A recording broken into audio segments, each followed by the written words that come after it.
Hi, I'm Grace Smith, Director of Vintage Movie Posters for Heritage Auctions in Dallas. Among the incredible rarities unearthed as part of the Berwick discovery of lost movie posters to be offered at auction on March 23, 2012, is a stunning Style F1 sheet for Universal Studios' landmark 1931 film, Dracula, the picture that made a superstar of Bela Lugosi and simultaneously ignited the studio's long-running horror franchise. By 1930, Universal Pictures was struggling. That changed quickly, however, when Carl Laemmle, Jr. became head of production and decided to take a chance on a new genre, one largely ignored by the other studios. Looking to a successful Broadway adaptation of Bram Stoker's classic novel, Laemmle greenlit a film version of Dracula, largely over the objections of his father, Laemmle Sr. Jr. won out in the end, a movie that would have far-reaching implications for both Universal and for the future of the horror genre.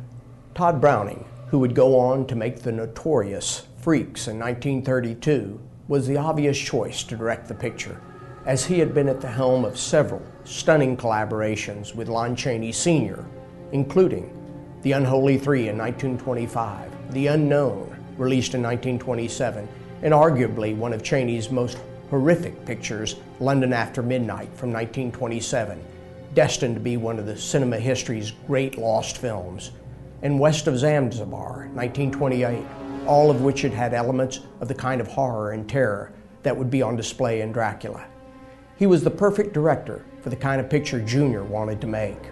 However, since Chaney, the reigning horror film star and the natural choice for the role, died suddenly prior to the start of production, the hunt was on to find a new leading man.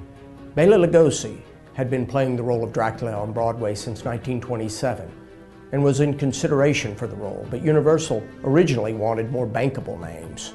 While Lugosi lobbied hard and mounted a campaign on his own behalf, a campaign that ultimately worked against him, as the studio, perceiving the actor to be desperate, realized they could sign him cheaply. Ultimately, with only weeks to go before the start of shooting, Lugosi was offered the role at the almost insulting rate of $500 per week for 7 weeks of filming.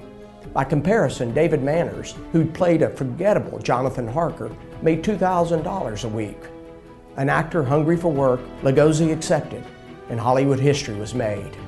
Dracula launched the Universal horror franchise that continued with such outstanding films as 1931's Frankenstein, The Mummy, released in 1933, and 1935's The Bride of Frankenstein.